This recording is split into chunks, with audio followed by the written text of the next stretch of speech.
Good morning, everybody. How you doing? Happy New Year, Happy New Year. Oh no, I completely lost it. Back. Bring it down. And, alright. I'm feeling rough, guys.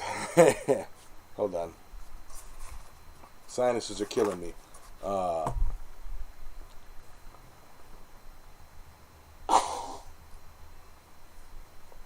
Morning, Trail Dust. Paul Orchard, Mick Chu, Sulbert. How you doing? We got Sully and J Rod in the headpiece. Good morning. Good morning. Yes. Good morning. I'm this is gonna be a fun show. It's kind of a laid back and fun one. Morning boring. And just be forewarned, we're gonna try some off the wall stuff here that may or may not work, but maybe it'll make it a little more interesting. Yes. Dog bones. And maybe not, but hey, we're gonna try. We'll see. It's my fault for not clipping things correctly. It's all right. It's all right. We'll get around to it one of these years. Morning, Donut. Morning there, James. Dana. Kind of let people filing in. I already did send a message over to Roy. Work week, so it's a flyby. Heard, Adam. What's up, Robert? What's up, MTN Home Forge? Michael Robertson, how you do? Yeah.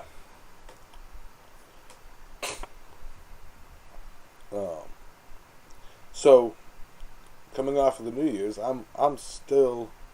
Well, I drank again yesterday, so I woke up feeling rough this morning. Excuse me. So there's going to be a lot of sinus issues and headspace issues and all that fun stuff. But I should be all set. Let me see. I am extremely excited for 2022. I'm extremely excited to see what the year brings. And I'm hoping it's a damn good year.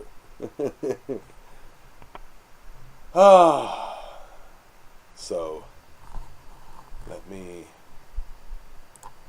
pull that there, yeah. Oh, Yamez, did you do anything exciting for New Year's Eve? Drank and went live. I haven't rewatched the live, so I don't know what. I'm getting a whole bunch of comments coming in, and I'm terrified to go away, Brittany. Yeah, I was only able to catch about 15 minutes of your live there. I had like multiple phone calls going on at the same time, and but from what I saw, it looked pretty good. Yeah, good. Hey, John Burnell, Jeff Killian, how you doing? Back to you, TD-55.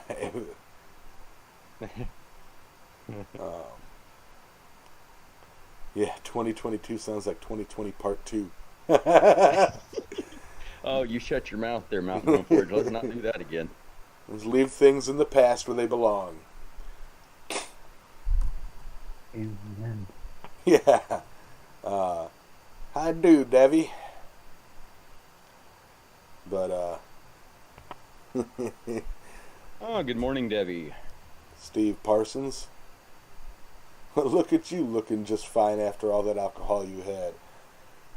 Yeah. So I'm still foggy. But, Anyway, so what'd you guys do for New Year's? Did you guys all have parties and shoot off fireworks and everything? I did not ring the anvil. I was going to run out there and do it, but it was raining, so I didn't want to get wet. Because, I'm so sweet, sugar melts. So does salt. Yeah, it do.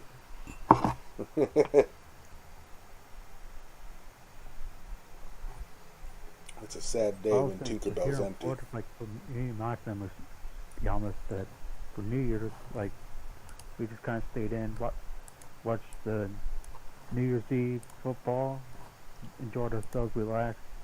But I know that in my neighborhood, there was definitely parties going on, fireworks flying, like just about 10 o'clock.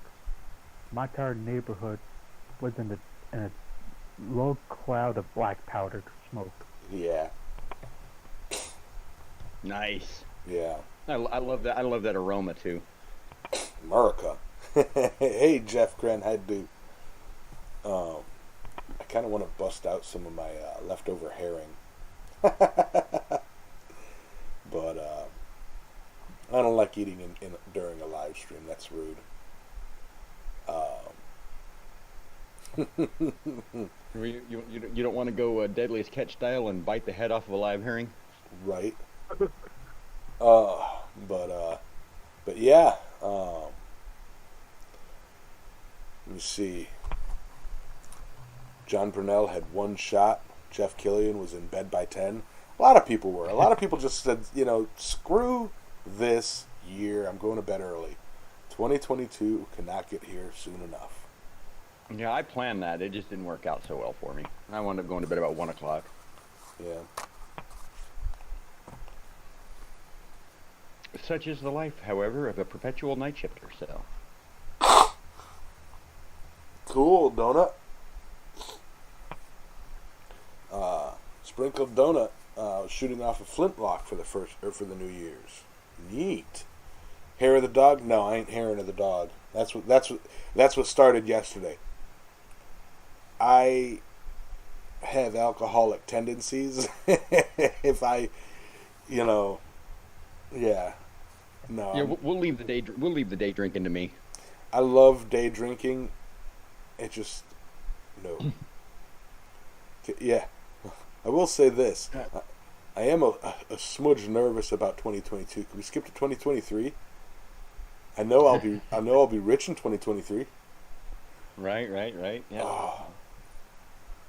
Morning blues. So what was that? That quote I saw yesterday is like, "Happy New Year. May the new year bring everyone happiness, prosperity, and a Lambo." Yes. One shot was living wild for me. I quit drinking 20 years ago. There you go.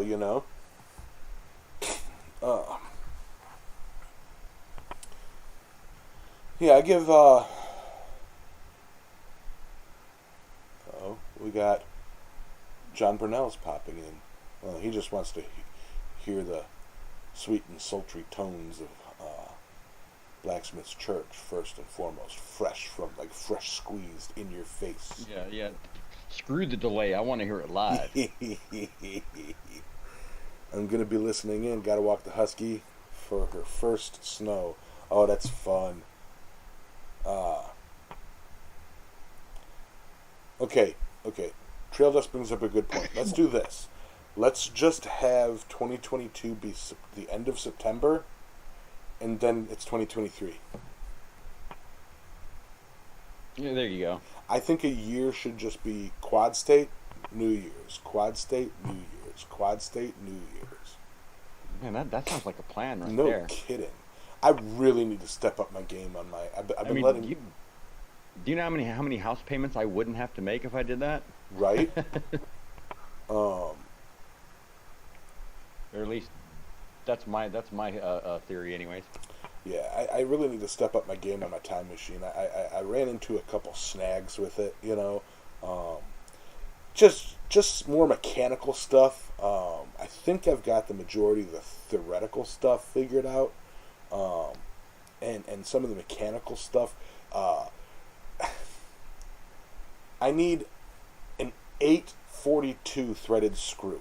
I have a ton of 832 threaded screws, but I don't have any, and I don't have an 842 threader, and it's like I need that. Does that even exist?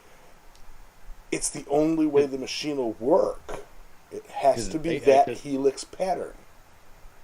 Because like 42 is super freaking fine. I know it's that helix pattern that is required to make it work. Hmm. I've like I said, I've got the theory down. It's just there's some impossible machining that needs to happen. You know. So. Yeah, well, and you know, James, it is. If you know anything about a DeLorean and its 174 horsepower motor, actually getting it up to 88 miles an hour is a bit of a chore. Yeah. Have enough flux. Yeah, it's not as easy as they make it look in the movies. Yeah. Hey, Wayne. That whole Bill wheel Corey? spin situation in the mall parking lot, that's not going to happen. um, but yeah, I need a handful of 842s screws, negative 2.5 inches long, and that's how that's the helix pattern and the length needed for the theoretical sciences in my workshop to work, and that's for time travel, not for my stasis. My stasis is going great. I mean, I haven't aged a day since 2 years ago.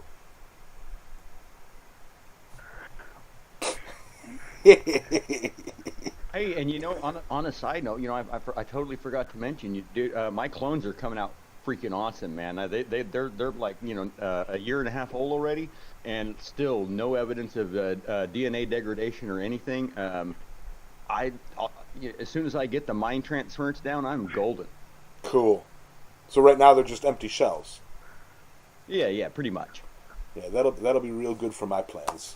You know, as I always said, just like it'll either be cryogenically frozen or put in the mind of a machine. A clone would work just as well as a machine, as long as the cloning facility every 40 years or so can give me a new one. Yeah, like kind of like that show Altered Carbon. You know, I actually haven't watched it yet. Oh, I know it's you're been out missing forever. I know.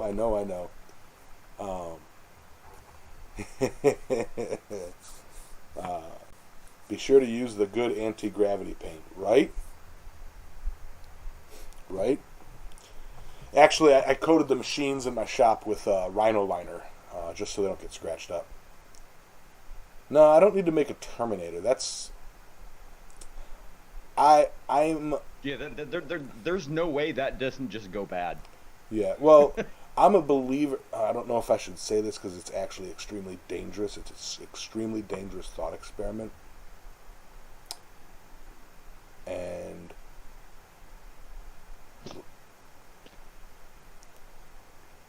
okay, without giving it away,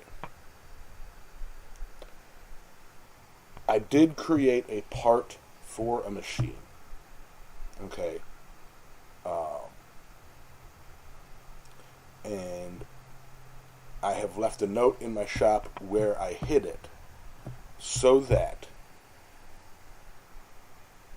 if the machine needs it, I have contributed to its being built. But to explain further, could put people in danger, potentially?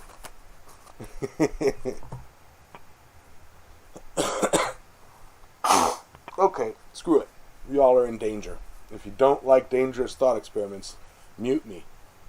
In 3, Danger, Will Robinson. 2, Danger, Will Robinson. and I'm not joking about that. If you don't like dangerous thought experiments, let me put it this way: a MIT tech got banned from a forum for bringing this up. A think tank forum years ago for bringing this up, for positing this thought or this theory. So if you don't like Good morning, dangerous Benny Boo Boo. theories, hey Benny, go ahead and mute me. And I'm not going to go into the explanation of it, but I'm just going to tell you the what's it called? Ross.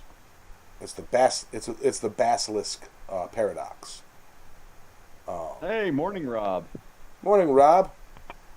The man of the hour. We're talking time travel and getting jump into this quad state and then skip into 2023. I'm trying to remember the actual name of it. It starts with an R, I think.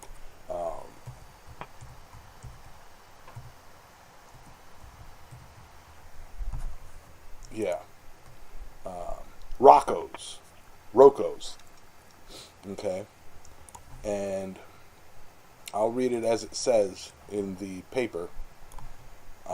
Roko's Basilisk is and again, warning, if you legit are terrified of paradoxes and thought experiments, don't listen, mute me. I'll give you a thumbs up when we're done, or when I'm done with it. Roko's Basilisk is a thought experiment about the risks involved in developing artificial intelligence.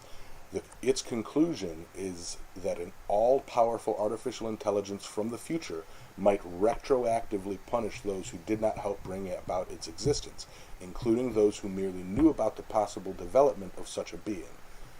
It is named after the member of the rationalist community Les Wrong, who first publicly described it, though it did not originate or the underlying ideas. Yeah, so basically, That's stupid. Right. I mean, it literally, it makes no sense because that serves no purpose. I mean, like, I can see in almost every case where an all-powerful AI just, like, wipes out humanity, but not because we didn't help bring it about sooner, but because, I don't know. We're a virus. I mean... I went ahead and... Once an AI is able to self-replicate, it doesn't need us anymore, Yeah. and we have then become obsolete in its way of thinking. So, I mean, like, just singling out people that didn't help. No, it's going to be all of us. Okay. I mean, that's just the way I look at it. Yeah. For more information, look up Roko's Basilisk. Yeah, we could debate for hours on that. I know we could, but we're not. We're here to talk about, some other stuff. Right. Hey, you want to get into that? We can get into that. All right, let me. Now that Rob Huff is here and he can hear us butcher all this. Yeah, right. I know, huh? All right. For those here we go. there we go.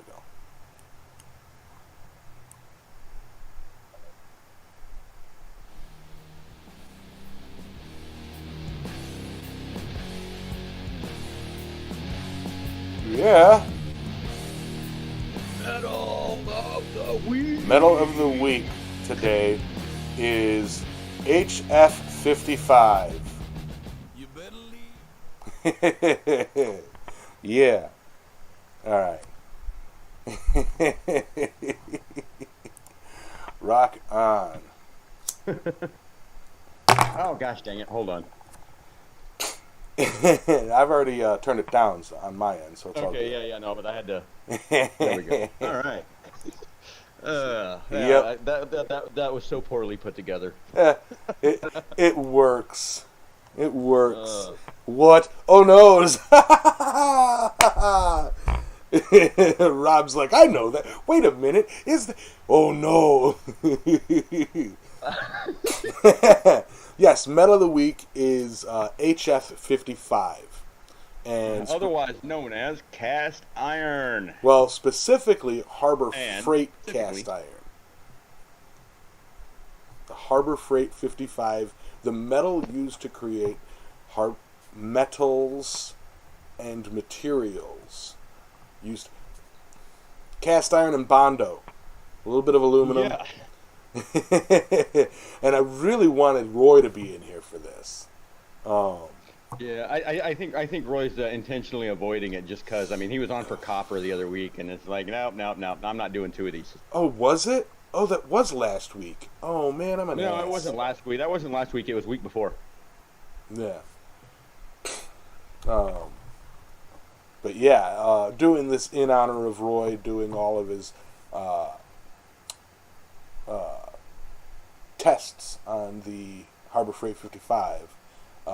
Right, and Wednesday he's like, wouldn't it be great if Metal of the Week was Harbor Freight Anvils? And I said, okay, it is. And I see your suggestion, and I raise you cast iron. Yep. So we're going to talk cast iron, jokingly talking about Harbor Freight anvils, hot flux 55 times. Um, but we're going to probably go more into cast iron.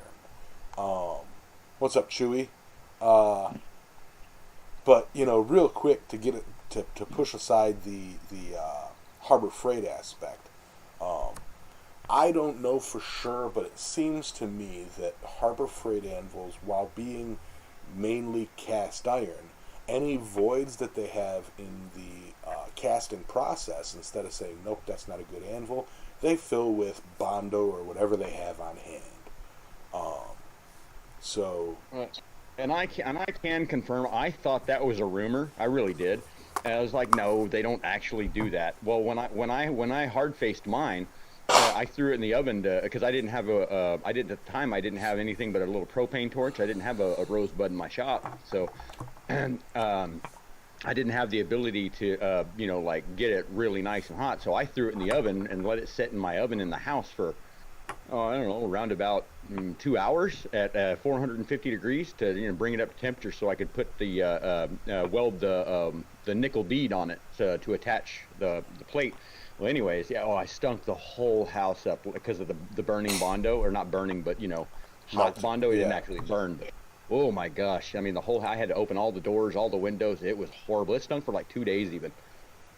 I And did yeah, and then and then yeah, it turns out there was Bondo all over the side of my anvil, and I didn't even know it. I did see a one of them water cutting channels, and they sliced a Harbor Freight anvil. They said, "Let's cut an anvil in half," and I'm like, "Clickbait, yes!" And then I'm watching it, and it's a Harbor Freight anvil, and I'm like, and they were talking like it's an anvil, like they didn't say, "Oh, this is just a cheap one," or "This is." They were like, "This is what when you think of an anvil, this is an anvil," and they cut it in half, sideways and long ways, and it's like corners had Bondo on it. One of the feet was almost entirely Bondo. The tip of the nose was Bondo, and then there was like a bubble that didn't form on the nose horn. The bubble. There was a bubble that formed, and they filled it with. That was filled with Bondo. Like it was a good 20-30% Bondo. I was like, holy cow. And they, they're them being idiots. They're like, oh yeah, I guess anvils aren't fully metal. And it's like, I'm in the comments. It's not a real anvil. Cut a hay bud in half, you pleb. So Yeah. let me real quick get some specs out of the way. All right, so this is not Harbor Freight. This is cast iron in general. Cast iron is a group of iron carbon alloys with a carbon content higher than 2%, typically between 2 and 5%. I do believe, off the top of my head. It's been around since like the 5th century BC. So I mean, like we've been casting cast iron for a long time. And I believe the earliest known examples came out of China. I can't recall quite where. Jiangsu, China, and yeah, it's pretty versatile or variable in its constituent elements. I mean, much like we were talking about with wrought iron or shear steel or something like that, is like every single batch has been different. I mean, nowadays it's more uniform, but historically speaking, every batch was a toss up. I mean, just like throw some molten iron against the wall and see what sticks. Different amounts of phosphorus or sulfur or silicon and all of that stuff, and other alloying components such as aluminum, magnesium, all of that stuff makes a big difference in the finished product.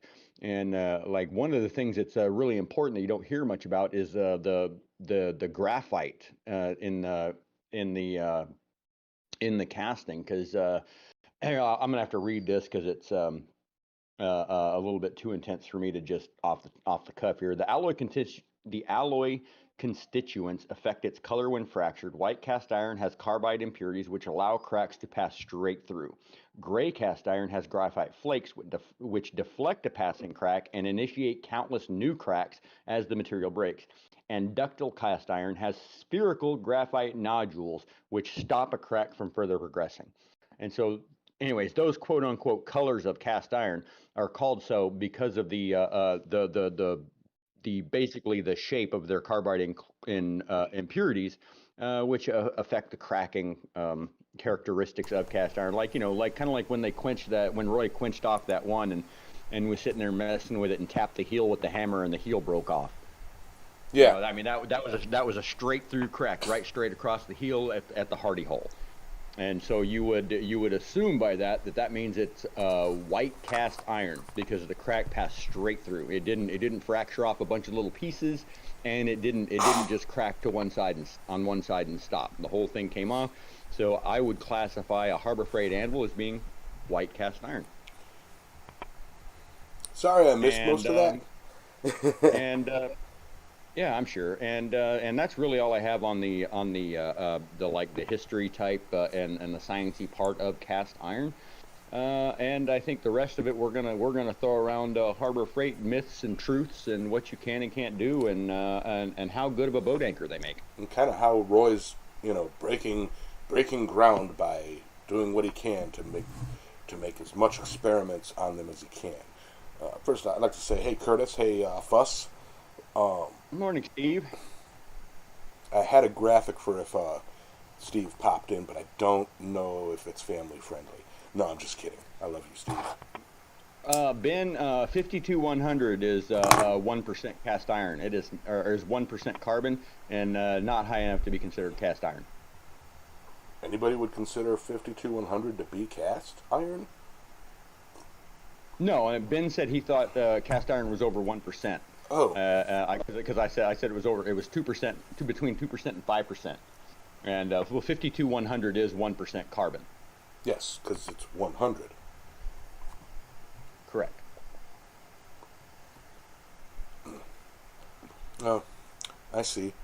North Country Forge will say hi to Ben, and he'll say hi to Sully, but he won't say hi to me. He doesn't like me. Yeah. Screw that guy Yamez. Right. Yeah, at least I have yet to freaking roto-zip my beard off.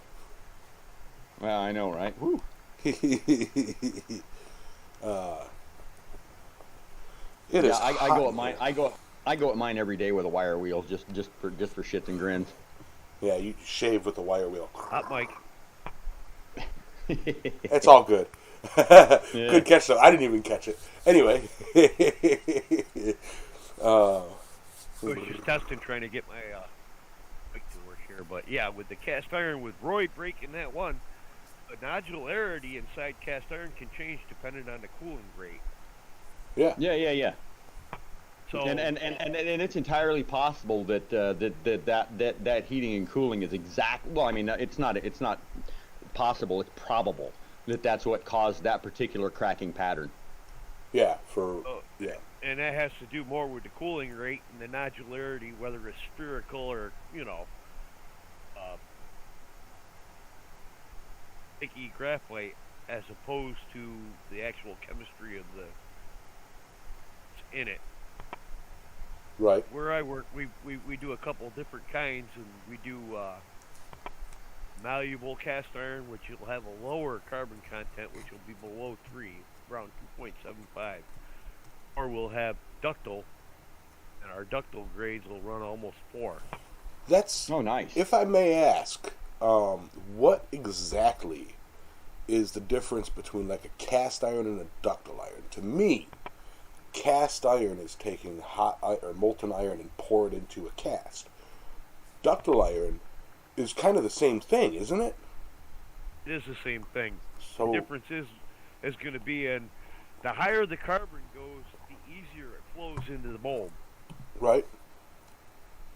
And when you get up into the higher the ductile, you start to get the round carbide trapped in there in spherical form, which keeps it from cracking as easy. Okay. Okay. A lot of that just has to do with the pouring process and the cooling process, how quick it cools. Okay. Okay. 'Cause your ductile, our ductile is all machine made. Ours goes into big pouring units that pour parts and make molds one right after another, sand molds. Okay, so ductile iron is stronger than cast iron. Ductile iron, yes. Less. I don't mean. I'm not using stronger likely. as in stronger / toughness / whatever. I mean stronger in the fact that you hit it, it won't break as easy as cast iron. But then we've got malleable iron, which will actually heat treat kilns and then be able to form it, Like, bend it because it's malleable just like steel. cool.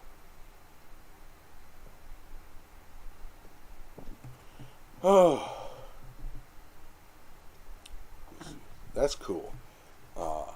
Yeah, cast iron and ductile iron and all that. It's a neat topic because while you can't really forge it, it's still a prevalent. It still has references to the blacksmith shop because a lot of tools are made from cast iron, ductile irons, and such. So. Well, and I have good fun just shaving cast iron on my bandsaw to collect the shavings. Yeah. I mean, I sit there with a piece of Crack? no. I add the cast iron powder to cable Damascus, and it in the flux, and it leaves it imparts a very nice wavy dark black pattern into the Damascus. So I'll put chuck up a broken piece of big truck brake drum in there, and I'll shave off pieces about as thick as a human hair, and just like kind of throw those away. And I got a bucket underneath collecting the shavings off the bandsaw. So. Here's a thought for collecting more out of those shavings that you pull off, like the little thin pieces. Toss them in a tumbler, or either a tumbler or a shaky maker, and it'll break them down over time, and then you can collect the dust. A ball mill. Yeah, ball mill. Yeah, I don't know. I mean, this is just kind of efficiency, getting the most out of what you have. Yeah, no, I don't need to do that. I've got like 2 brake drums worth of pieces that so I got like, I don't know, 100 pounds of cast I could cut up. So yeah, Wow. I couldn't go through all the brake drum that I have. I couldn't go through it in my lifetime. So Send me some. I'll add some to my flux, or I'll make a little side flux thing for when I do cable, because that sounds badass. yeah, the last time I used a ball mill, that was for crushing ore, and basically that was a cement mixer and hammerheads, and crushed up a bunch of ore, and then threw in some sand. What do you call them? Concentrates, some black sand concentrates. Threw in 2 pounds of mercury and let that sucker roll around for about 2 hours, and then dumped it all into a trough and ran it all through a spiral wheel to collect all the mercury with the gold in it. And yeah, that's the last time I used a ball mill. God, that's been 12 years ago. Yeah. Still got that mercury with the gold in it. I've never distilled it. So I can't. someday maybe. Someday. I can't wait for you to distill that gold out of that mercury and have pure mercury again. I know, right? Yeah. That's Foreshadowing. alluding to yeah, foreshadowing. There you go. Oh, we're bad. We need to stop. Moving on. Yeah. It's like, oh my God, Becky, we need to stop. Moving on. Anyway, I'm loopy. Something's beeping. So at me. I mean, like, I'll give moving back onto the Harbor Freight Anvil. I mean, I'll give my uptake on it or outlook on it. I mean, that's what I started with, like most people. I mean, like I was like, I saw a video and I was like, oh my God, I could do this. And, you know, I immediately ran down to Harbor Freight and bought a Harbor Freight anvil, because what else am I going to do? And hammer-wise, I mean, I didn't have a real hammer. I just had a one of them 3-pound East Wing suckers and a weed burner. You know, I piled up some fire bricks, threw a weed burner in one side of it, and started beating away on my Harbor Freight anvil. And that first one, I tore the face up. I mean, you know, I beat it up pretty bad. And then, you know, and then eventually I got tired of hauling that one around, and I bought a second one. That way I could have one at home and one at work. And the second one I was a little bit more careful with, because by then I'd realized never ever touch the hammer to the face of your anvil, because it will dent it. And yeah, and then eventually, I mean, you know, I got my first real anvil, and the Harbor Freight kind of just stayed in one location, and then I got the bright idea to, hey, I've got this big ass plate of 1/2-inch 4140 steel. Get your ass in here, Roy. How about I cut a piece out of it and slap it on top of that Harbor Freight? That actually worked pretty good. But so I did a method of hardening that Roy has not yet tried, and it's actually quite usable. I mean, I really enjoy that 4140 face on that anvil. But, and if I may, I mean, it's no comparison to my Holland, though. I mean, right. Like, you know. If I may, it's funny that we're calling Harbor Freight anvil steel, like the steel, the metal of a Harbor Freight anvil, HF-55, because as Roy has just proven in a recent video, and I'm waiting for him to realize that he can climb in here and help, it hardened up to 55. So HF-55 can harden up to 55. And that is fact 100% proven. No caveats, no. But it was the hard facing. Not the anvil. No, it was the anvil. I watched the same video as you guys, and dang it, I want to believe.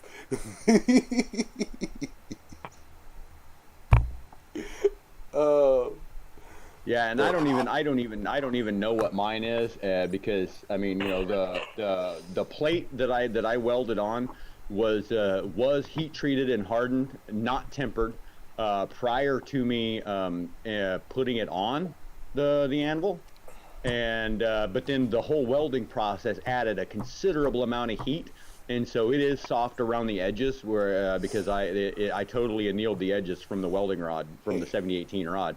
But the center is still you know, the middle part, I guess, probably about an inch all the way around that plate is annealed, and then the middle is hard. So I mean, and I thought it would be pushing my luck to heat the whole thing up and heat treat it again. I thought for sure I'd wind up cracking the welds and popping the plate off. So I decided just to call that good and leave it alone.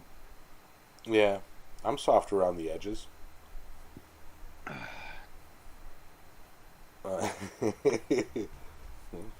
More squishy. Roy, nobody's talking about you. Come on now. No. We're just talking about your sponsor, Harbor Freight. Yeah, being sponsored by Harbor Freight.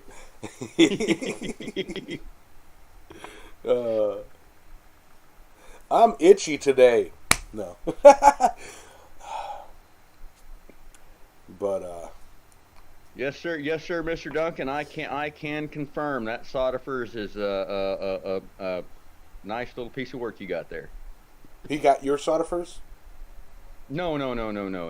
You've used the Soddifers. No. I'm talking about Duncan's anvil at his shop. Yeah. Oh, that's right. You went to his shop. Yes. I forgot about that. I do believe I still have a lonely spike in his wall post. It may still be there. It may not. He may have taken it out and thrown it away by now. You know. Because y'all are neighbors. I forgot about that. Yeah, neighbors. Yeah, 9 hours apart. Same state. Just hop on over. Yeah. It's a 9-hour drive at 105. Yeah. But I wish I could remember that. My sponsor, Harbor Freight, sucks. They won't give me any more anvils to test. They said no. So I kind of want to hear a little bit. Like you already broke your toys. You can't have any more. I want to see a video of Roy attempting to return one of these Harbor Freight anvils, like the one that broke. I want to see their faces. Like, do it on your phone. Put your phone in your pocket with the camera facing out and just hit record to get the clip, you know, and be like, yeah, I'd like to return this, and just kind of on his face and see what he says, and then after the fact be like, hey, yeah, this was for a video I was recording, is it alright if I use it, because your reaction was priceless, and then get permission so that we can see his face, or just edit some sunglasses on it.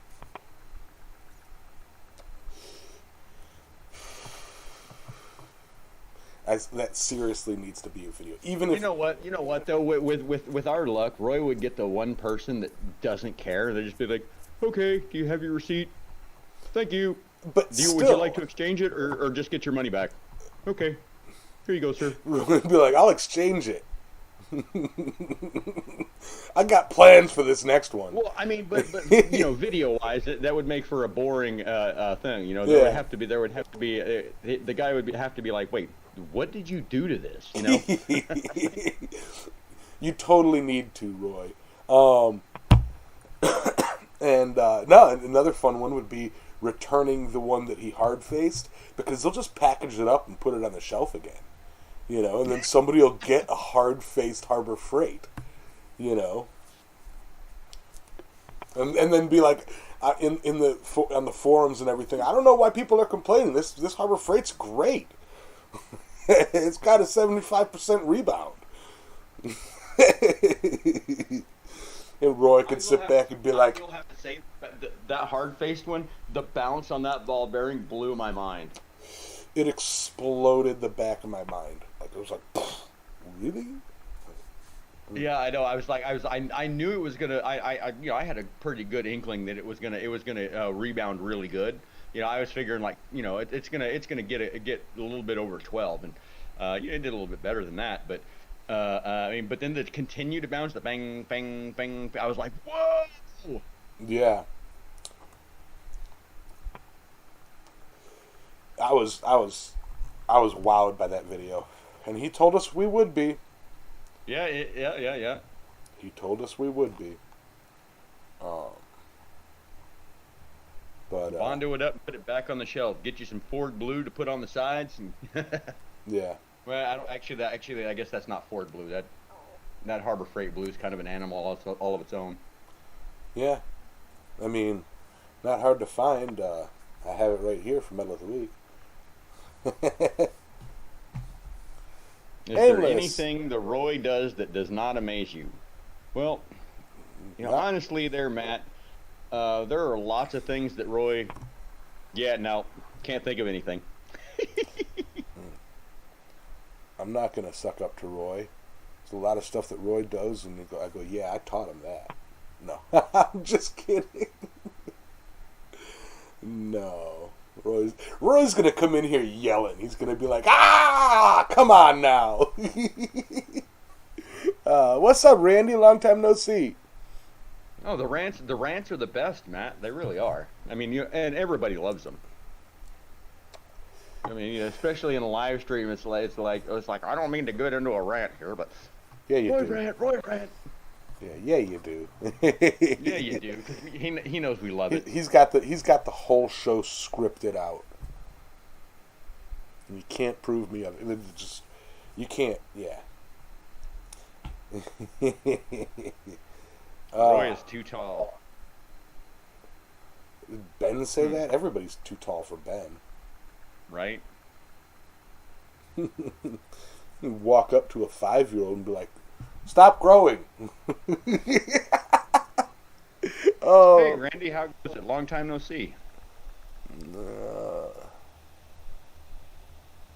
My favorite is him talking about those with pasty white skin sitting in a grandma's basement, right? Keyboard cowboys? Yeah.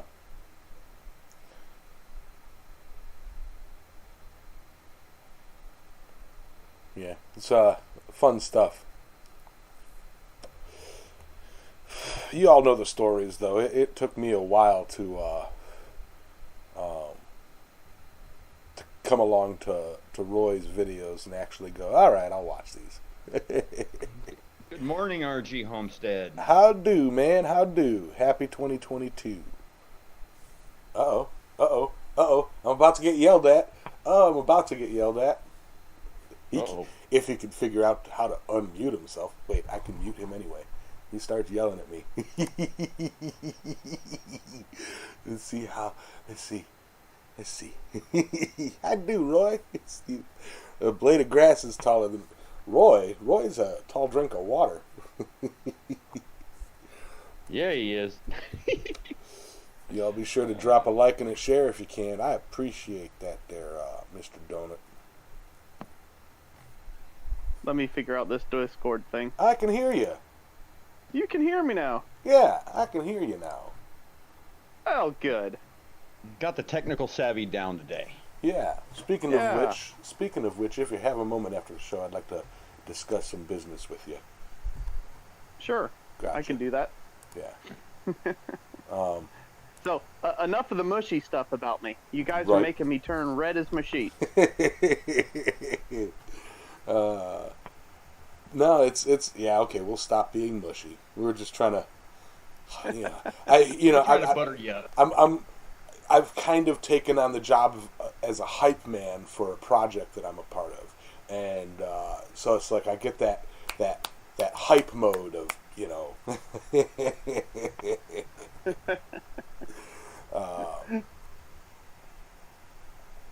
And a good job doing.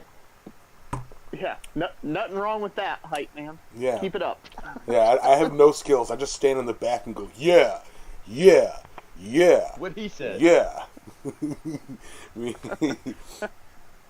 I just got to speak to Ben Toombs here real quick. I don't like you either, Ben. Feelings mutual. Yeah, from the words of Roy, I don't. You need to take it to the next level, Roy. Make a T-shirt that says "I don't like you, Ben." That's a good joke and actually might do it fairly well. Yeah. That is an awesome bench there, Trail Dust. Might be a little bit too inside though. Yeah. Okay. So be a bit more specific. I don't like you, Ben Toombs. Yeah. And on the back it would say, I would say down with Ben Toombs, but he's down as far as he can go. It just needs his picture with one of them circles with a line crossed through it. The No Ben Toombs Club. The No Ben Toombs Club. You know what's funny is jokes without context, man. They get the trolls a rolling. Right. Right. Or his picture. You know. His picture, Yeah. circle around it like the Ghostbusters and be like Trollbusters. Yeah. Anyway, so we go from gushing about Roy to bashing on Ben. Oh, I love it. I know, right? I love it. We love you, Ben. Man, this community breaks down quick, doesn't it? Oh, I told everybody at the beginning that this was going to be more of a fun goof around day, because the medal of the week was the cast iron, and we're like, let's play, because you're doing all the videos of the Harbor Freight anvils. Let's call cast iron HF-55, which isn't actually cast iron. It's a mix of cast iron, Bondo, aluminum, pop cans, floor sweepings from the shop where they make it, whatever they can use to fill the voids. Oh, we don't have enough cast iron. Let's dump the garbage into there, So yeah, a few questions with you here, and you've been doing quite a bit of experimenting on the Harbor Freight HF-55, and I know that you'll likely be doing plenty more if you can get your hands, if they'll let you have any more. I saw a video a while back. No soup for you. Several years back, I saw a video of the water jet guys cutting a Harbor Freight anvil in half twice. They cut it in quarters, and they're like, yeah, so I guess anvils aren't solid metal, or solid steel. They're like, this has Bondo in it. This has, what's this? This is a different piece of metal, like this, they're like, so I guess they just pour whatever into an anvil. And they thought that the Harbor Freight anvil was an anvil, like that all anvils were like a Harbor Freight anvil, the way they were talking. It's like, cut up a hay bud and tell me what you think, brother. But I think I put that in the comments. I was like, not all anvils. Yeah. I went all keyboard cowboy on it. But yeah, so in your experiments with it cracking and burning it, Sully had said that he had one in the oven, and it was a whole ton of stink from the Bondo. So did you come across Bondo in your Harbor Freight anvils? So in my Harbor Freight anvils, in my limited experience with them here, I have come across Bondo, but it's all been surface to fix casting defects. So, if they had a rough patch area, they've put a skim coat of Bondo on before painting.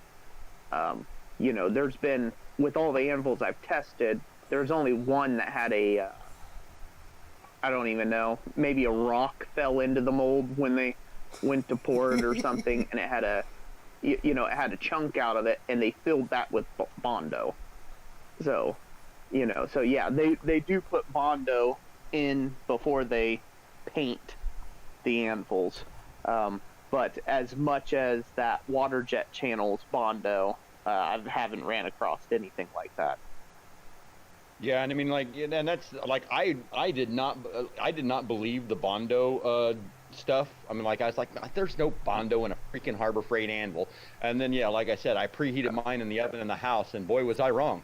Because I wasn't in the house, I was out in the shop working. I had, I knew it was going to take about 2 hours for that anvil to heat up, warm enough where I could weld on it. And I came back, I was the only one here, and I came back in the house, and I was like, oh my goodness, oh, I'm in trouble. Yeah. Oh, this is bad. I mean, and I've done my share of body work and whatnot, and so I'm well aware of the smell of burning Bondo. And I was like, oh, how am I gonna? I mean, I was afraid it was gonna seep into the couch and stuff. But yeah, it took about 2 days for that smell to dissipate. And yeah, I did not believe there was Bondo in a Harbor Freight anvil, or on, because like you said, Roy, it was just on the side to cover a surface defect.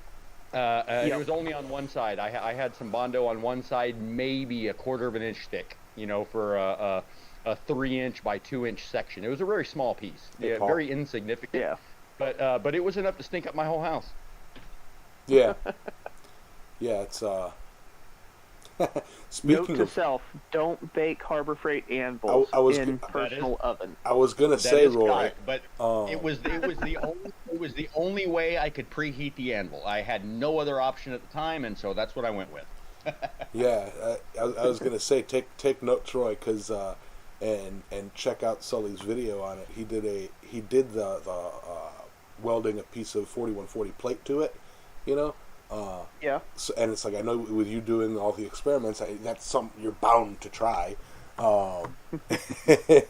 And maybe you can do a much better job than I did. I just scabbed my way through a crappy video and said, let's see if this will work.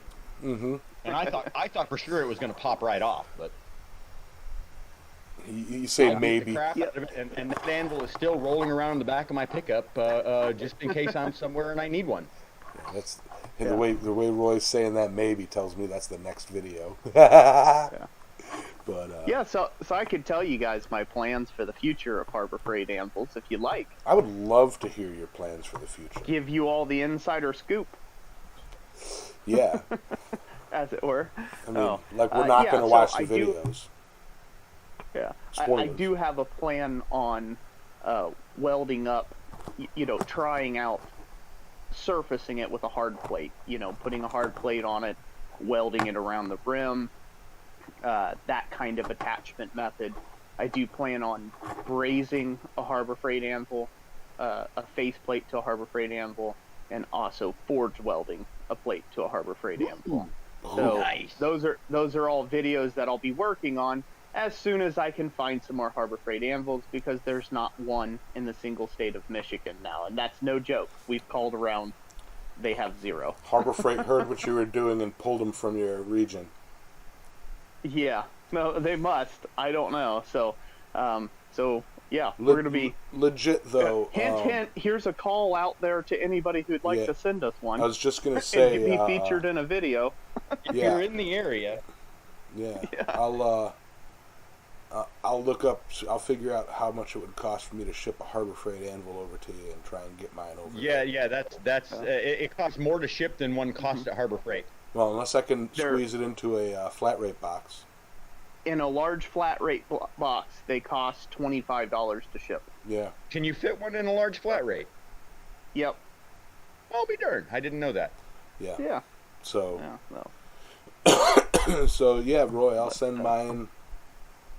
No, that's not bad then. I mean, shoot. Yeah. Heck, at that rate, I could send you one if I could figure out how to keep it from falling out of the box. Wood paneling and great stuff, and then just make Roy, peel the great stuff off the end. Oh yeah. Hey, you know what? That is a good. That'll make a good video.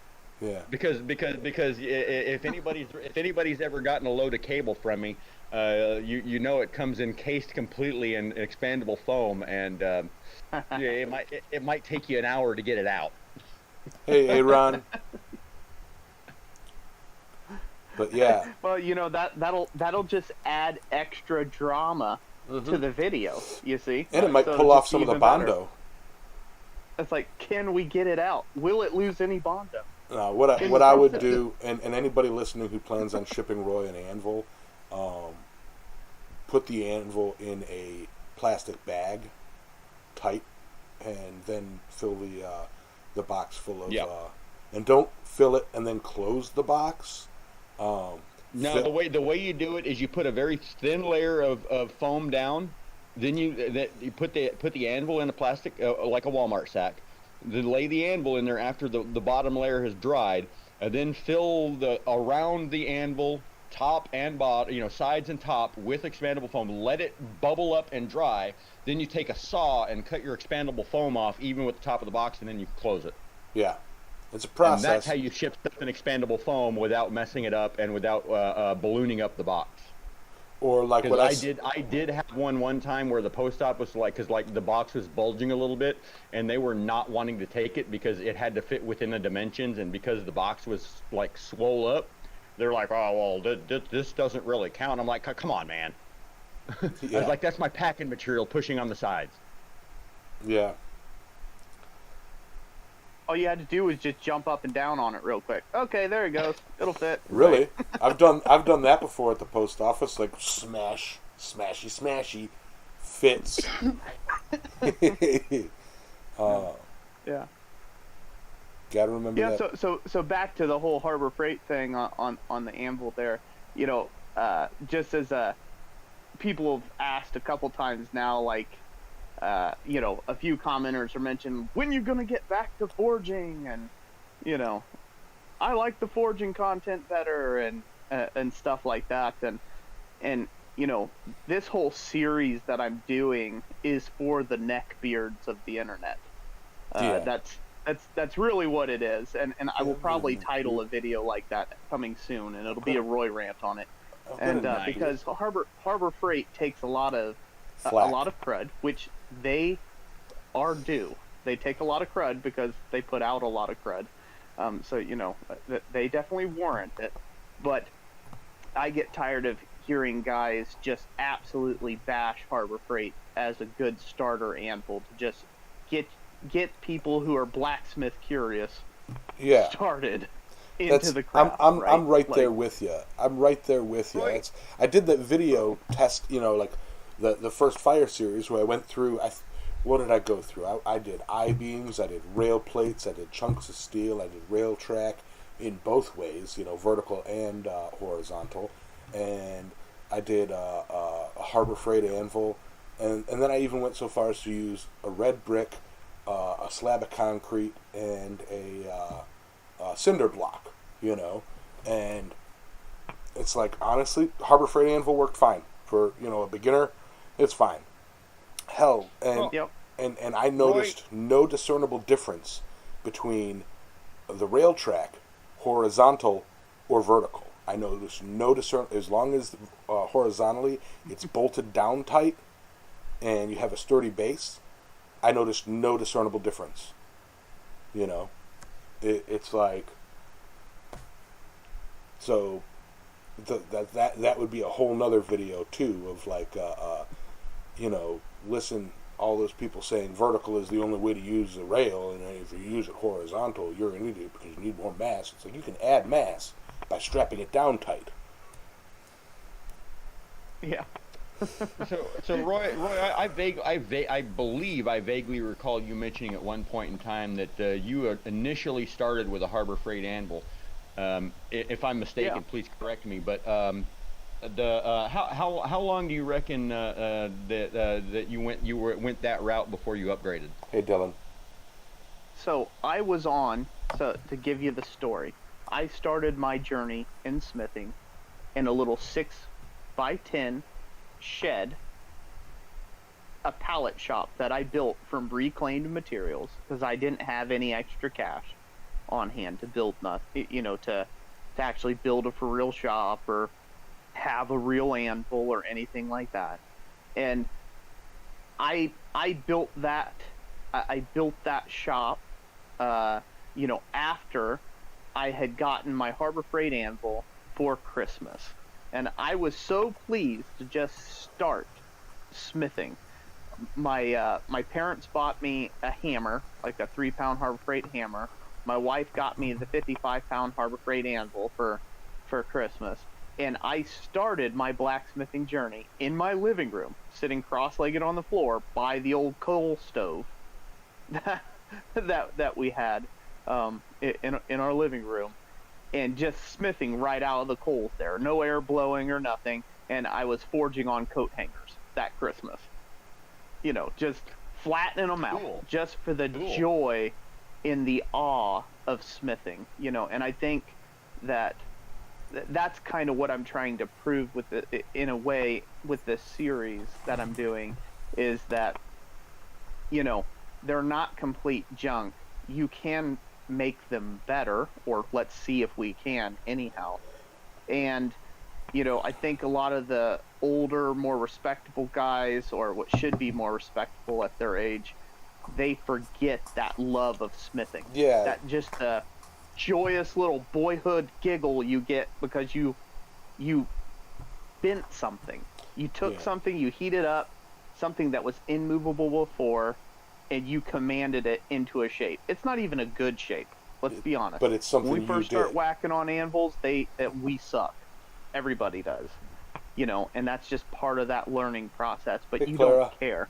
You're like, oh my gosh, I just made that thing flat.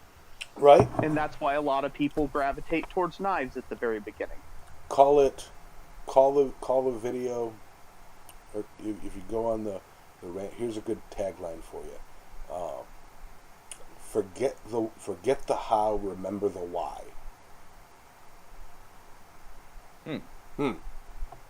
Forget the how. Remember why we Well, do see, this. I mean, like, because me personally, I mean, like, I spent around about 2 years on a Harbor Freight, knowing full well what I was doing. I mean, I realized, this anvil is not the greatest, but it's what I have, and it's what I have to make work. And people would say, well, you can't really use a Harbor Freight. A Harbor Freight's not a good example, and learning on a Harbor Freight is gonna be more detrimental later on. And I'm like, I disagree.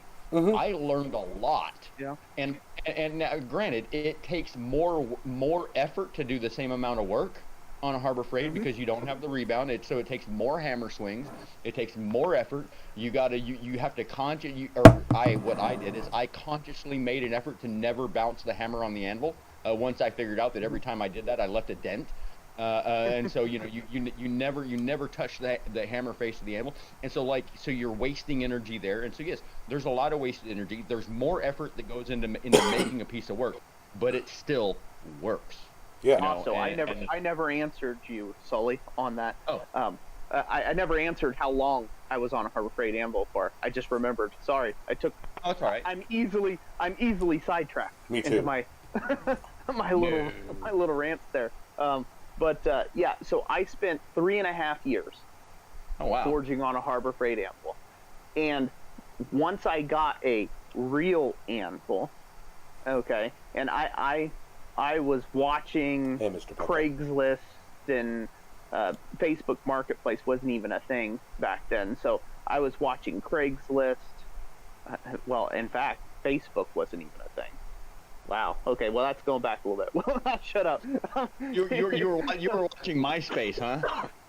Yeah, it was like MySpace days. So, but yeah, when I was looking at all over Craigslist and everything, finally I found one in Kentucky. It was like basically northeast Kentucky, and I drove down to get it at midnight because everything got snatched up so quick. And I bought my first 3 real anvils. Yeah, I lucked out. It was a unicorn moment for $1 a pound is what I did. One was a Trenton, one was a 100-pound Trenton, one was a 175-pound Fisher. I'd like to get a bunch of those because people knock those all the time. I like Fishers. And a 305-pound mouse hole. Ooh, anvil. that's a big mouse hole. Yeah. So It's more like a rat hole. Yeah, so I lucked out in a huge way. So and I bought them all, but I had been saving my money for 3.5 years looking for an anvil and getting struck out at auctions and everything else, because at that time people complain about anvil prices. Now they're really not that much different than when they were 15 years ago when I got into it. There's less Right. of those $1 a pound anvils, good buys that you find, but they're about the same. They were still cost prohibitive even back then. Yeah. To obtain. And so I would have never got started. Think about that.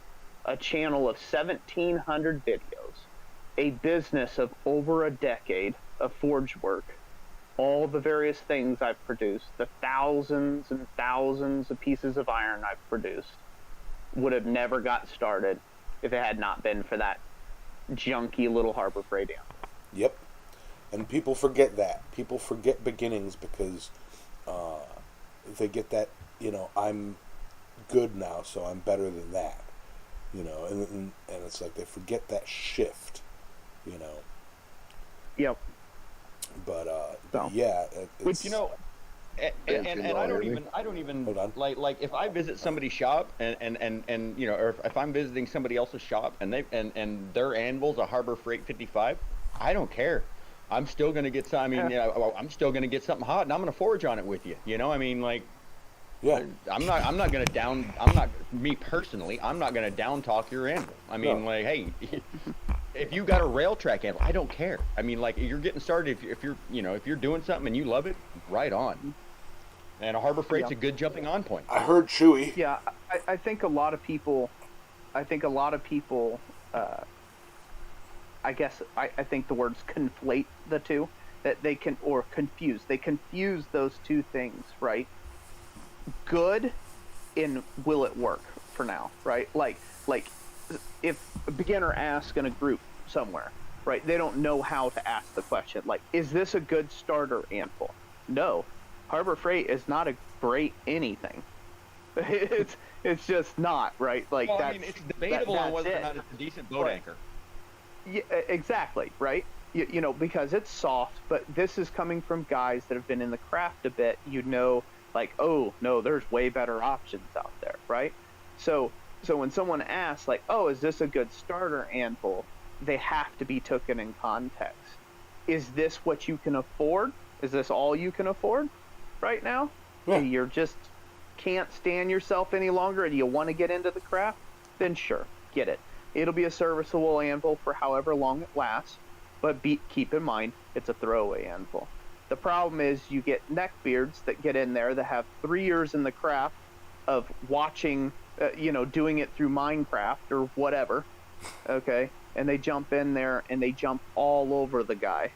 And I thank God I did not have Facebook or any of these social anythings when I got started, because I didn't have to put up with that. Yeah. You know, of course, there wasn't a lot of information, so I had to kind of search my way through myself inverse until side. I found sofa.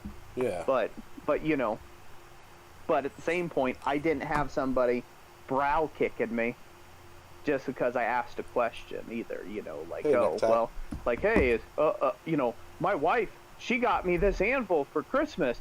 Oh, I'm so excited just to get. And before the guy can finish the post, somebody has already neck-bearded him in there, you know, saying, you know, oh, that's trash. Get yourself this or get yourself that, and it's like you'll be better off tying it to a chain and dragging it down the road. You know, no.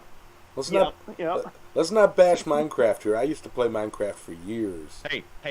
I played Minecraft the other day for 16 hours straight. So Minecraft I'm is okay good. with bashing Minecraft. I've never played Minecraft. Don't care to. Okay. yeah, Now, it's addictive. I did say I heard Chewy pop in if he wanted to say hi. First off, but to be hey, fair, I play Minecraft on a server with my kids, so. like I said, first off, hey, just a Hello. quick question for you, Roy. Yeah.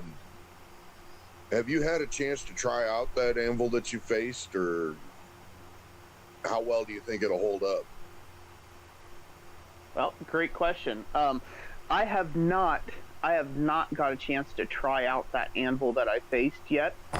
But so it'll be interesting to see how it holds up. I did make a 300-pound stump anvil once out of mild steel blocks. I fabricated it together, welded it up, and I hard surfaced it with that same rod, and it held up wonderfully.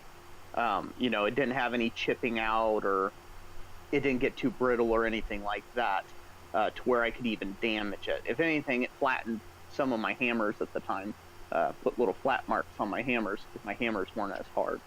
But so I don't worry about the rod necessarily, but I do wonder about whether the edges will hold up or if they will crack off once you start hammering, putting in the work. So that's still on the go to test that out.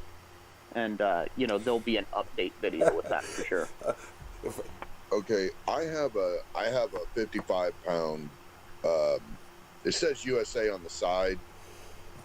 That it's cast. And what kind of rod did you use? 6013, and then Spooties. Yeah, the rod I used was 6013 for the base layer, and that was simply because that's what I had in the box. I was going to face it with 7014, but I just happened to have 6013 there. It was labeled wrong, and so that's what I did with it. It was just a filler rod. You have to have a base layer rod. And then I used Studi brand self-hardening electrodes from there on out. But in the video, I do it should be linked up in the description of that video, as well.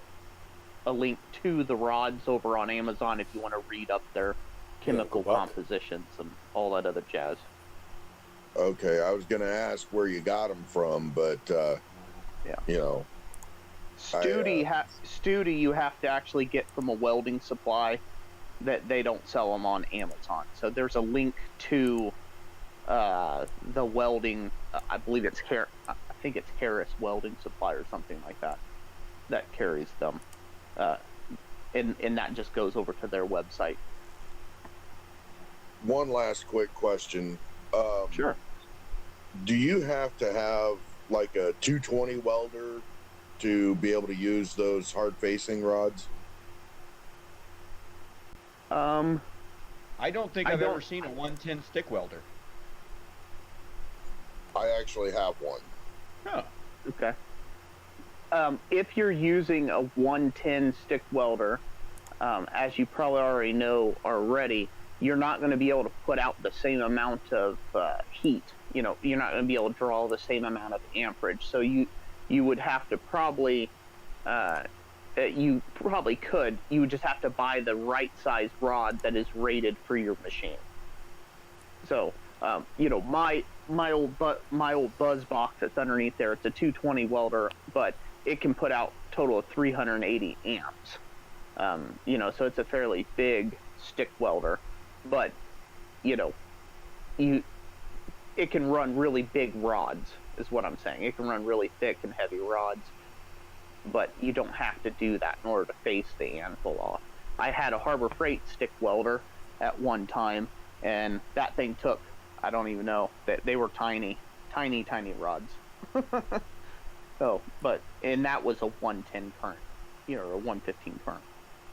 Yeah. As a matter of fact, that's exactly where I got my stick welder from. I actually kind of like the thing. I mean, it works pretty decent for, what I use it for, but I mean, I was just curious on that because, like I've said many times, I'm just getting started in all this, and I'm finally starting to learn the metallurgy side of it, and it's just I want to hard face this anvil. I mean, it works great for what I use it for, but I just I've already chipped it once, and I don't want to beat it up too bad because it's my first real, quote-unquote, real anvil. Granted, it was made in Mexico, but still, it says USA on the side of it. That's why I bought it, because I thought, wow, cool, But well, I believe China and Mexico both have a small province. There's a USA province in China, so that they can stamp "Made in USA" on their items that they make there. It's actually not USA. It's USA. USA, China. Actually, I've got an inside scoop in that I've got an uncle who's in manufacturing, and he basically explained how USA made products are. In order for it to get the official stamp, where it's like, made in the USA or whatever, in order for you to claim that, 60% of the value has got to be added in the United States of America. So they can cast it, an anvil, in Bangladesh. They could ship it, they could grind it down into its shape or whatever, but when it gets to USA soil, they can still call it a USA made product as long as they're adding what they consider to be 60% of the value of that product, and then it's a US made product. If they buy a raw anvil for $20 out of Bangladesh and they paint it and then sell it for $80, made in the USA. Exactly. And if they grind it or polish it or machine it, right, now they've added 60% of the value, and they can call it a USA made product. Weird. Wow, that's pretty messed up. Global economics. Yeah. Oh. Hey, Uncle Buck, which is funny. Which is funny that they do that, but everybody gets hung up on that USA made kind of thing, and it's like, just be sure that you know that company actually made them here in the United States, because they could be outsourcing the bulk of the work somewhere else in the world, and they might just be machining them, and slapping the USA made sticker on it. Yeah, here's from North Country Ford. Had a Harbor Freight MIG, and it welded just as nice as a Miller. Harbor Freight, not every single product from Harbor Freight is crap, They're getting better. They are getting better. Like, I really want their Vulcan welder, It's gone up like... I've got two of their FlexCore MIG welders, and I mean, I don't have any problem using them. I mean, I do preheat my stuff before I use them, just because I'm good like that. But I mean, they work fine, and people are like, "Oh, you can't weld anything with those things; it won't stick." And I was like, "Well, I can make it stick. I don't know it." Okay. I've gotten better with my FlexCore. Yeah. I've noticed that the hammers are actually getting better. I just recently bought one from Harbor Freight, a while back, and it's holding up pretty well. I rounded the face of it so I could forge with it, and I don't have any chips or dings or anything in it. I mean, it's holding up really well. I'm quite surprised. You also got I've actually broke a couple sledgehammers from Harbor Freight. You also got a couple of hammers from me, don't you? Yes, I do, and I love them. And how them tongs working out? I haven't really had much of a chance to use them much, but I do have to make some adjustments on them. They those smaller ones hold really well. The larger ones, that was the first pair I made. Too wide. I knew that those were going to have to be adjusted a bit. I gave you the range of small, like the 1 inch, and then large, because if you were going to be working with truck spring, I adjusted those to like metal that I had in my shop. So, but I should have left enough wiggle room for you to adjust them to what you use on the fly, which I believe all tongs, when you get them, unless you're buying a specific size, all tongs should have enough wiggle room to adjust to suit what you have in your shop, especially as a scrap smith, Right, and I'm gonna take the larger ones, and instead of having both ears that you know how you got both ears that grab onto the metal. Mm-hmm.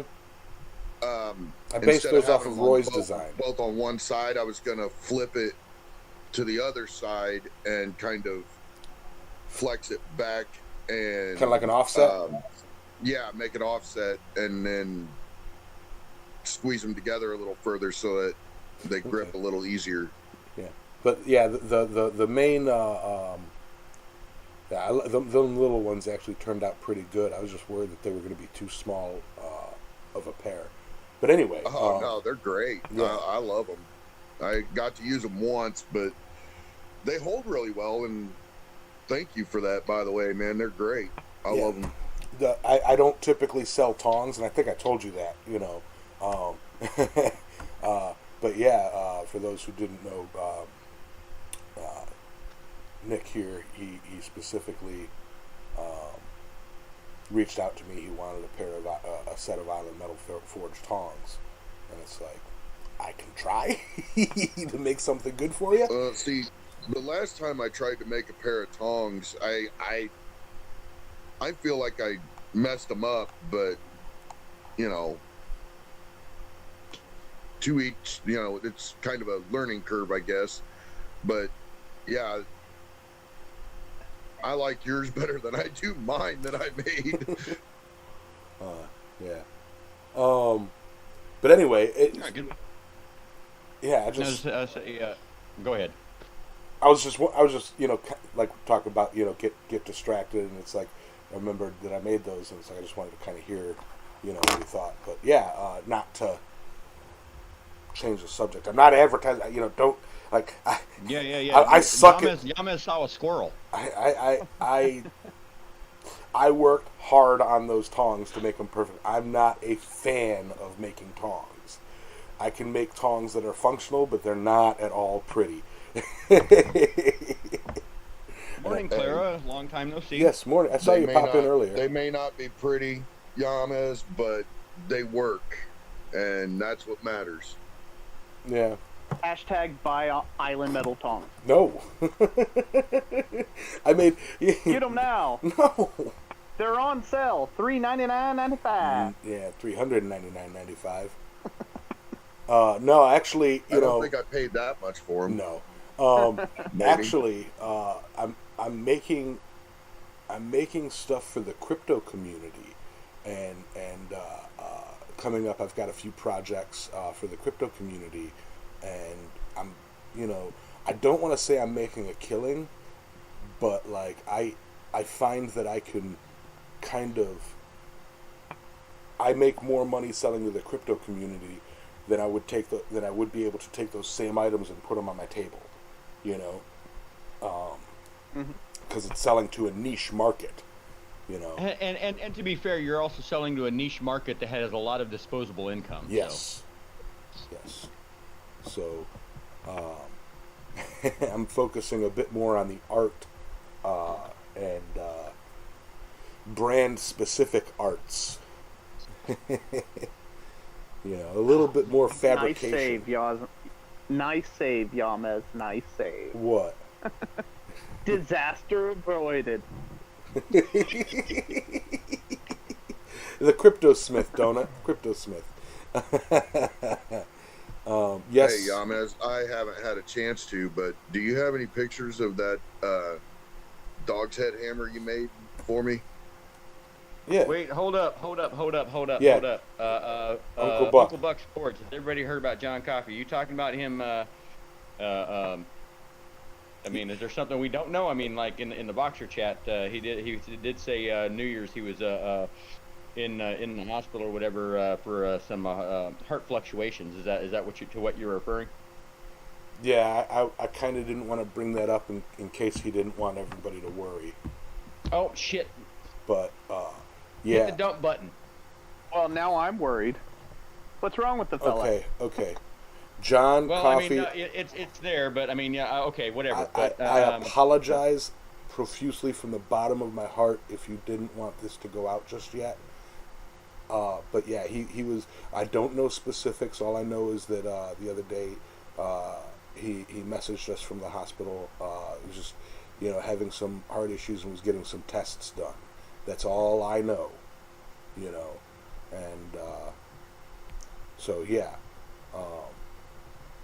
So I don't want to scare anybody and overplay what it may be because I don't know. Okay, well, Uncle Buck said he from what he's heard he's doing good. Okay, that's okay. Yeah, that's the last thing we heard as well. So I mean, it's like you kind of scared me there, Uncle Buck. Yeah. Well, still though, thoughts and prayers out to him. Okay. And good luck, Mr. Coffey. For sure. Definitely. Now, Nick, I think I got to go into your. Why is it deleting?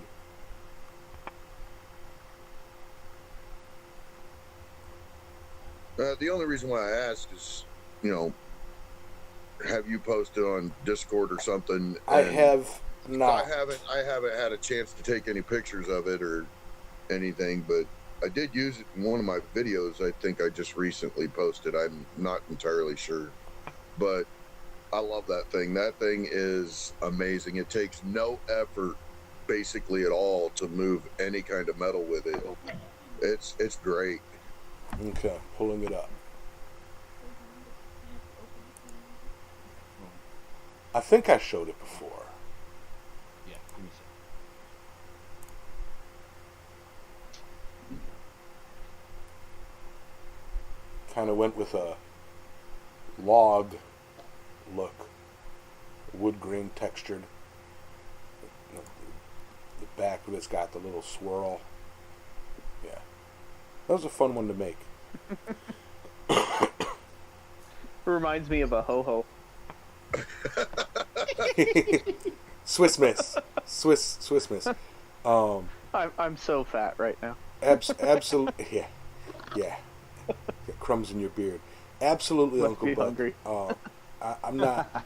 I'm back in my mind. I'm worried as hell. I keep checking the notifications on my phone, waiting for any updates and everything. But yeah, am worried. But it's good to hear that he's doing okay. I know that you're just down the road from him, relatively speaking, to the rest of us. Yeah, I took that thing to work.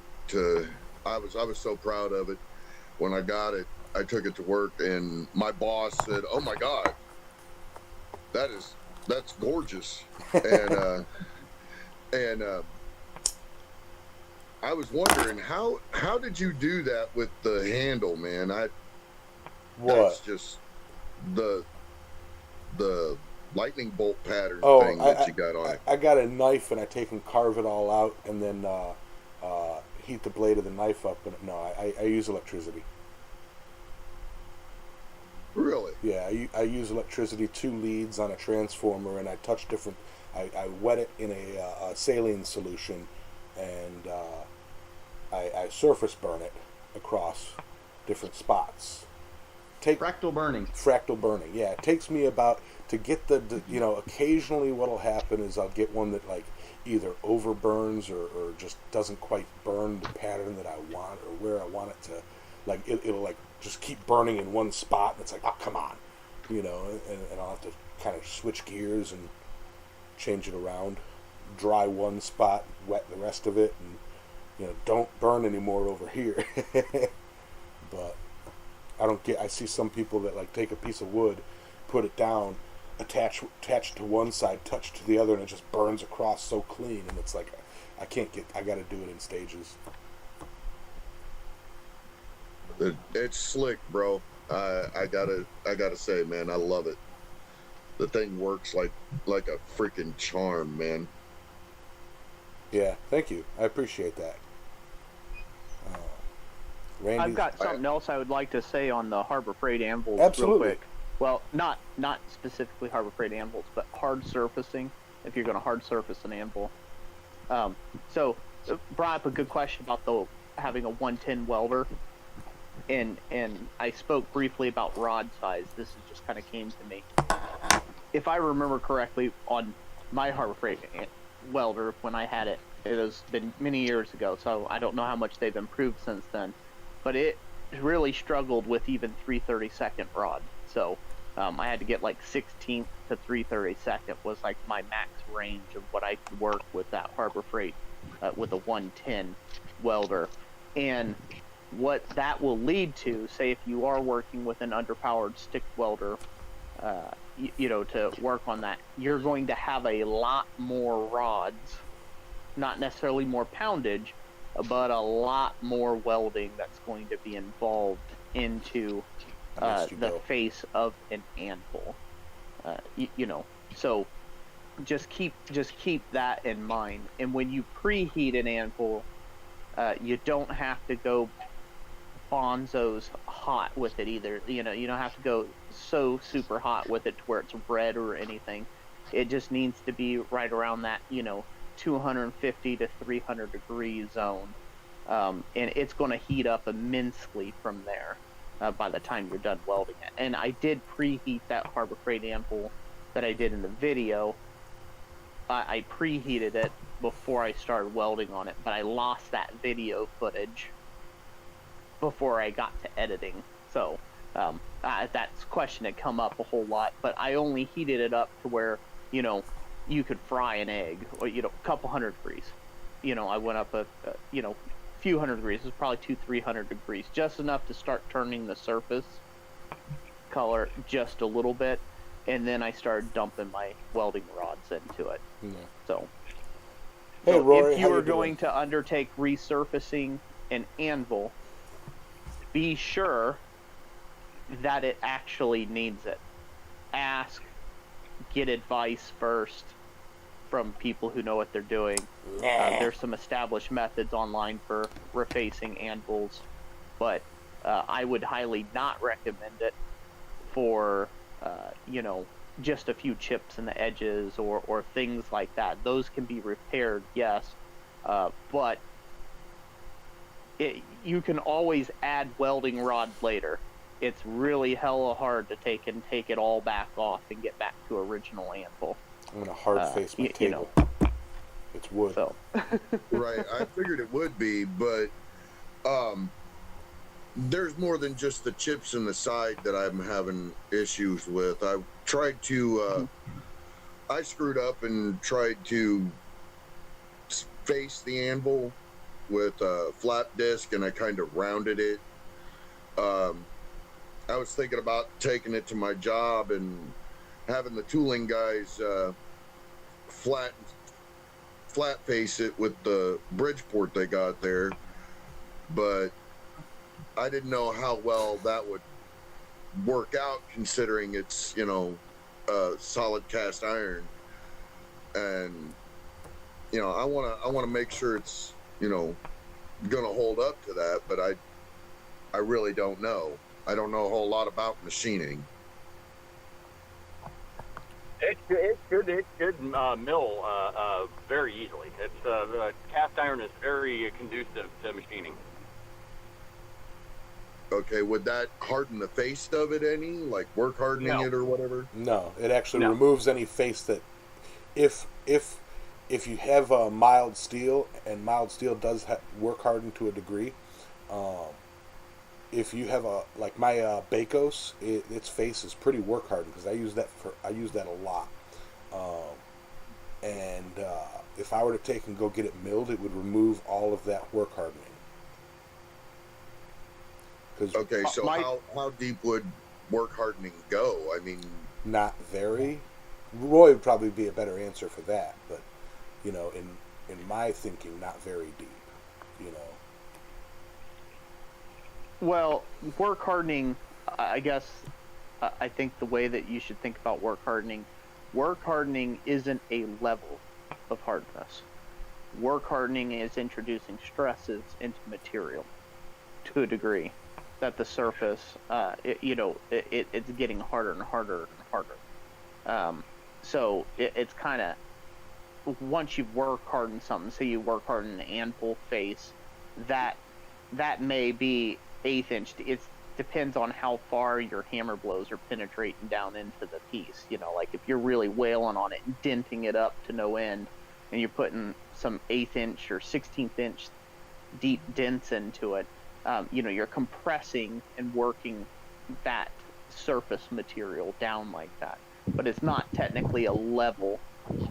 It's just all over. You're technically work hardening the whole piece, so to speak. Yeah, you're not going to get like an even, 55 Rockwell across. It's like if you work harden a coat hanger with the coat hanger effect. That's the easiest analogy. And you're bending a coat hanger back and forth, back and forth, back and forth. The piece isn't just getting hard on the surface and getting deeper and deeper in hardness. It's all of the grain structure that's being affected by the action of the hammer blow or the the bending action or whatever.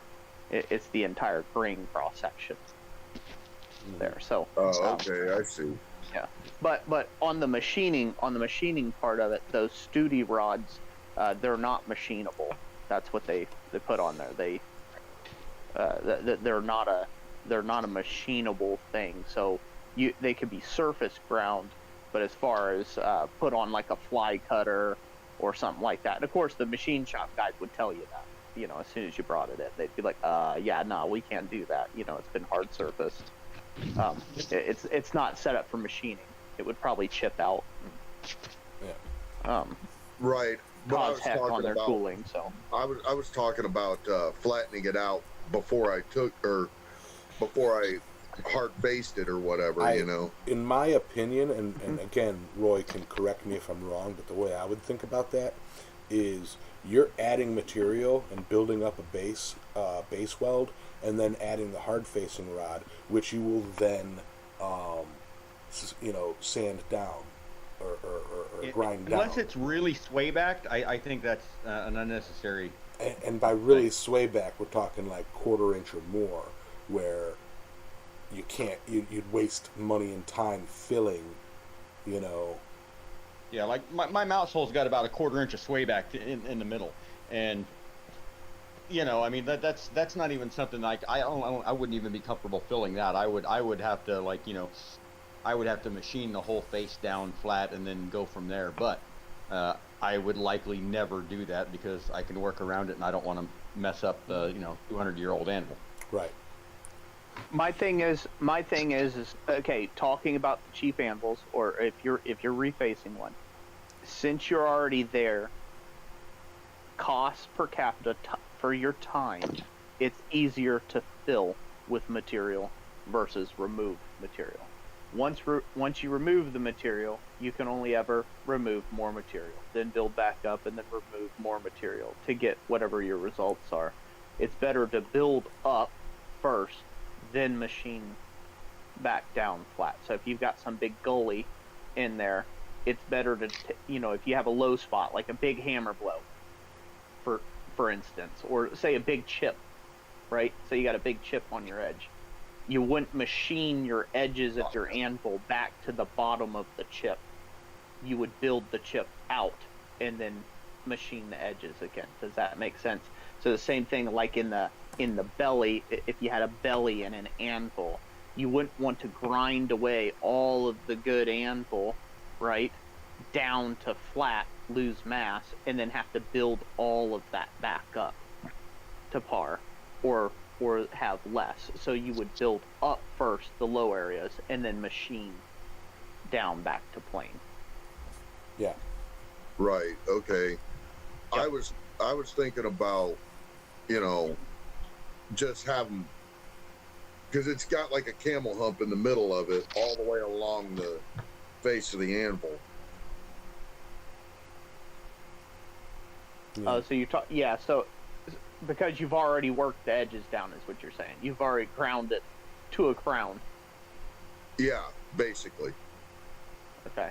Yeah. Well, in that case, keep grinding, but just grind in the middle. Yeah, knock it down. I mean, I don't think you need to have it machined perfectly smooth, but knock it down to a workable area. Like grind it down to a manageable level if you're going to hard face it, so that you don't have quite so much filler on the outside. Yeah, you're gonna have a filler layer anyhow. There's gonna be the filler layer that your build up layer, whereas some of the welders of the community have told me it's called padding, I guess. You're gonna be having your padding down there first, and then you're gonna put your hard surface over the top of that, and so it's gonna be kind of lumpy and bumpy and look weird. It don't take that long with a grinder to grind everything up. It takes probably, once you build your first layer around, it takes 20-30 minutes with a grinder to kind of grind off the highs and see where your lows are.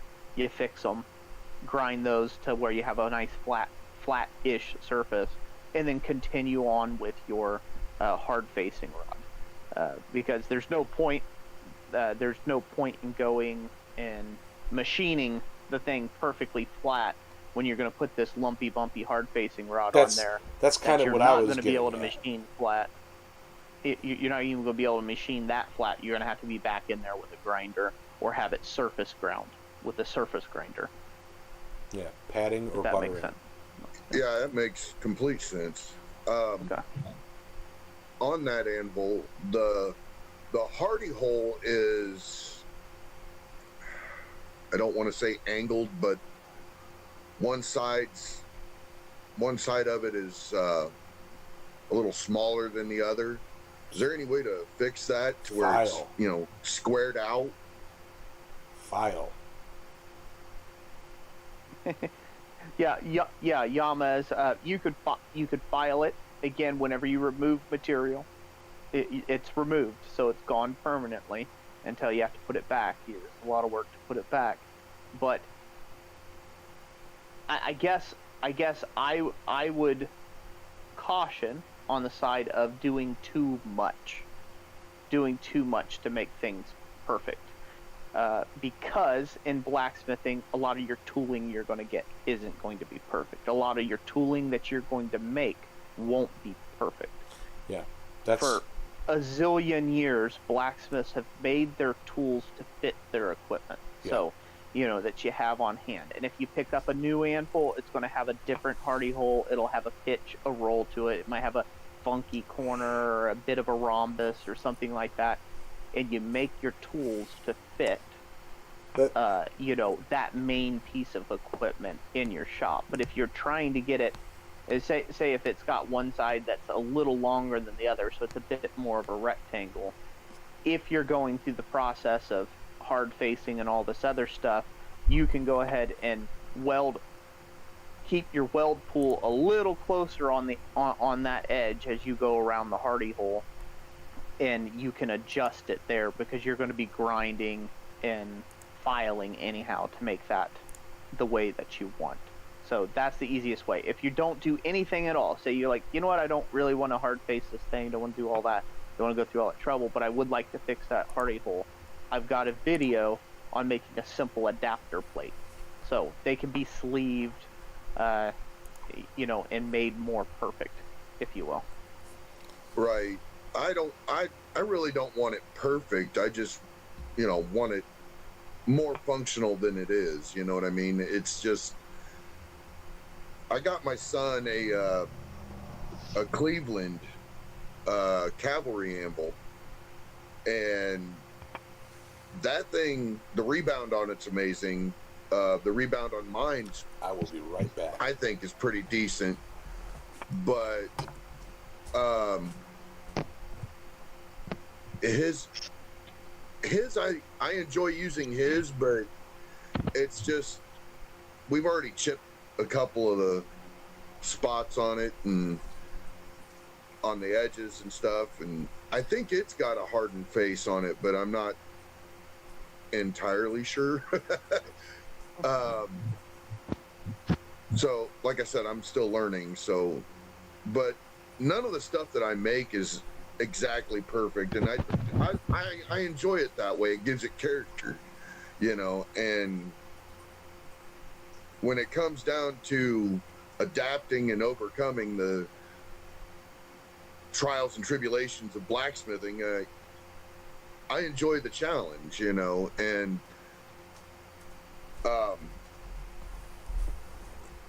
when it comes down to it, I just want it to be more functional than it actually is right now. I mean, it's functional, but just barely.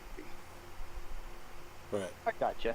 So I guess one thing I'd like to encourage all the beginners out there, including you, on just getting started into this, undertaking, refacing an anvil, doing all that, unless you have a lot of time on your hands and you just want to do it for the experience of being able to do it, knowing that you're taking risks, you might wreck the anvil entirely. Right. It would be my suggestion to put more time into learning your fundamental forging techniques.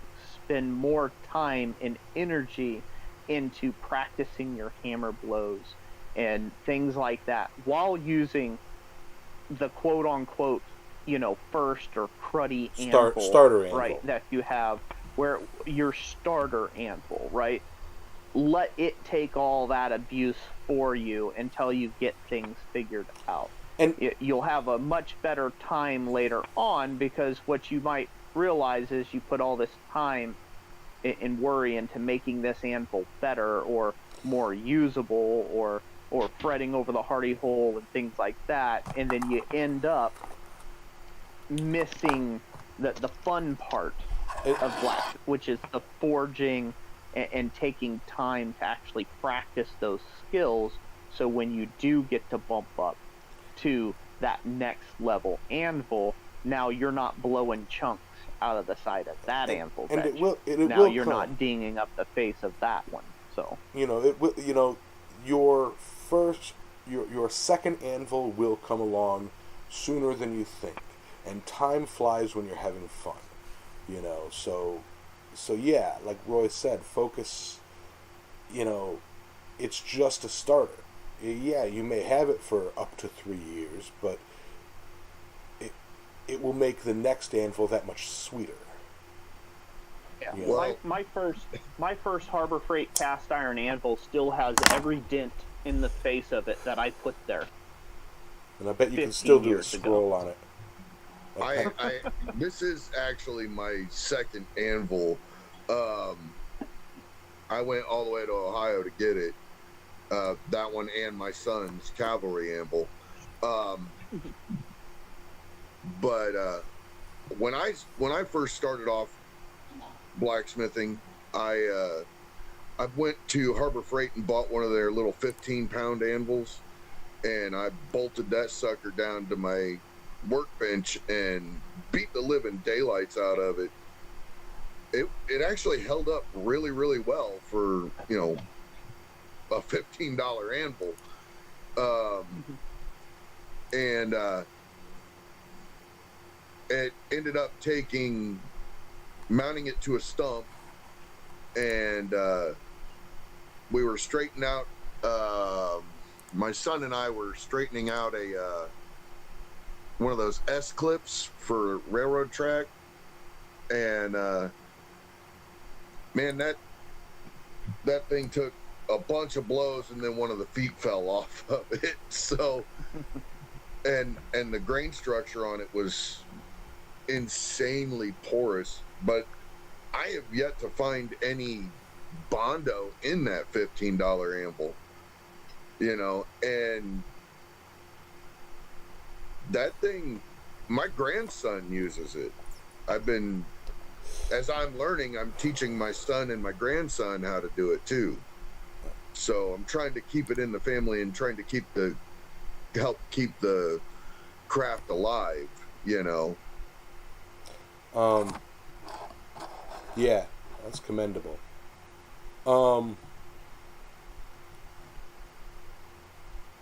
I hate to say it, but we're pushing 2 hours here, guys. Yep. So I hate to cut anybody off.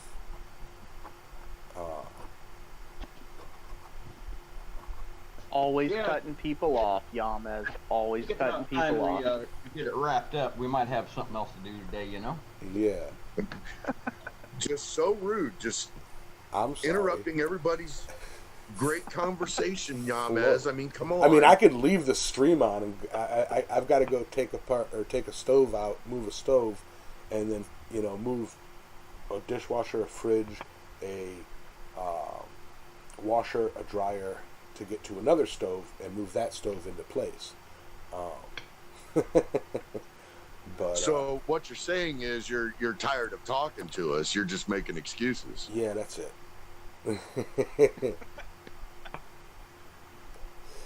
Well, thank you guys for having me on. Yeah. I'll start the exit plan. Thank you everyone for having me on, talking about our favorite little blue turd. I do still need to talk to you, Discord. Roy, before I let you go. I do still need to talk to you after the stream, Roy. Yes, absolutely. Thanks for all the advice, guys, and I think it's great that we all share our knowledge and lack of knowledge, in my case. But thanks for letting me talk and ask questions. Y'all have a good day. You too, man. Eat, beat, and repeat. Yep. You do the same. Thanks. Roy said his last words of the show. Sully, you got something? Oh, yeah, no, I mean, hey, I wish everybody a happy new year, and stay safe out there. Wear your PPE. Don't take your guards off grinders if in case you didn't know.